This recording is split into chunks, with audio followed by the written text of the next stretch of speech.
స్తోత్రం. దేవునికి మహిమ కలుగునుగాక. ఉదయకాల సమయంలో అనుదినము దేవుని వాగ్దానాలను వీక్షిస్తున్న దేవుని బిడలైన మీ అందరికీ ప్రభు యేసుక్రీస్తు వారి నామములో నెమలి షాలేము సంఘపక్షముగా శుభాలు వందనాలు తెలియపరుస్తున్నాం. ప్రియ దేవుని బిడలారా, ఈ దినం ఒక చక్కని మాట దేవుడు మనతో మాట్లాడబోతున్నాడు. ఒక దేవుని సేవకునిగా ప్రశ్నిస్తున్నాను. దేవుడిచ్చిన బలమును దేని కొరకు వాడుతున్నావు అనే ప్రశ్న. దేవుడిచ్చిన బలమును దేని కొరకు వాడుతున్నావు అన్న ప్రశ్న ఎందుకయ్యా అంటే, బైబిల్ గ్రంథంలో భక్తుడైనటువంటి సంసోను చరిత్ర మనకు అందరికీ సుపరిచితమైనటువంటి మాటలే. ఏం చెబుతున్నారంటే, సంసోను దేవుని వరము చేత పుట్టినటువంటి వాడు. దేవుని వరము చేత పుట్టినటువంటి వాడు, దేవుని ఆత్మచేత నింపబడి బలమును పొందుకున్నటువంటి వాడు. సంసోను దేవుని చేత బలము పొందుకున్నటువంటి ఆ భక్తుడు. ఇశ్రాయేలీయులకు రక్షకుడిగా ఉండవలసినటువంటి సంసోను ఫిలిష్తీయుల పైన జయించడానికి, ఫిలిష్తీయుల పైన విజయం సాధించడానికి సంసోను కారకుడిగా ఉండాలి. అయితే ఏమని మీతో జ్ఞాపకం చేస్తున్నట్టు దేవుని బిడలారా, సంసోను తనకున్న బలాన్ని బట్టి, తనకున్నటువంటి మంచి దేహదార్ఢ్యాన్ని బట్టి ఆయన ఏం చేస్తూ వచ్చాడో తెలుసా? 14 అధ్యాయాలు చూస్తే సంసోను తిమ్నాతుకు వెళ్ళాడు. ఒకతను చూచాడు, ఫిలిష్తీయుల కుమార్తెను చూసి అక్కడ పడిపోయాడు పాపములో. తర్వాత గాజాకి వెళ్ళాడు, ఒకతను చూచాడు, పాపములో పడిపోయాడు. ఇలా మన భక్తుడైనటువంటి సంసోను గారు ఎక్కడికి వెళ్ళినా కూడా తనకున్న బలమంతటిని కూడా పాపము విషయమై ఉపయోగించాడు, వాడుకున్నాడు పాపానికై బలాన్ని.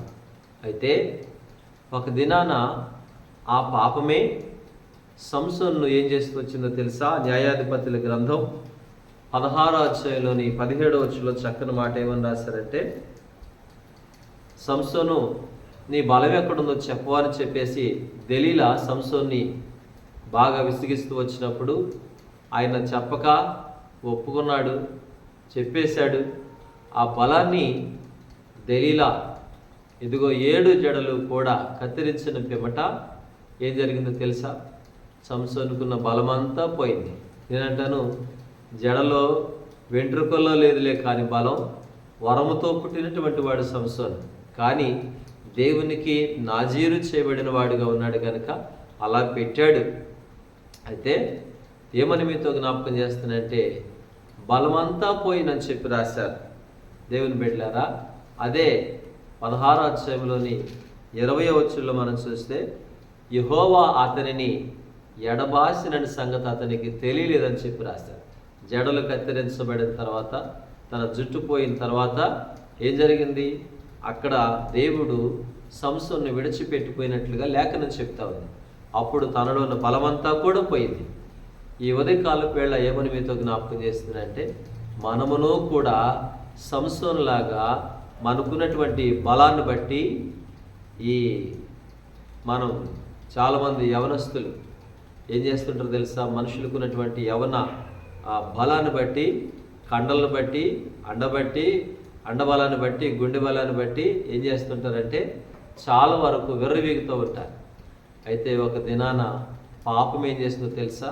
గ్రంథమందు రాయబడుతూ వచ్చింది, మీ పాపము మిమ్మును పట్టుకొనును అని చెప్పి రాశారు.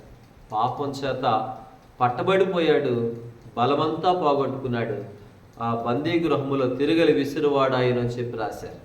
అయితే దేవుని బిడలారా, సంసోను ఒక దినాన ఆ దేవుని మరలా వేడుకుంటే అప్పుడు దేవుడు మరలా బలం ఇచ్చాడు. అయ్యా, నేను చనిపోతాను, కానీ నా శత్రువులైనటువంటి వారందరినీ కూడా చంపునట్లుగా నాకు మరలా ఒక్కసారి బలమేమని చెప్పేసి ఆయన కోరుకుంటూ అంటాడు.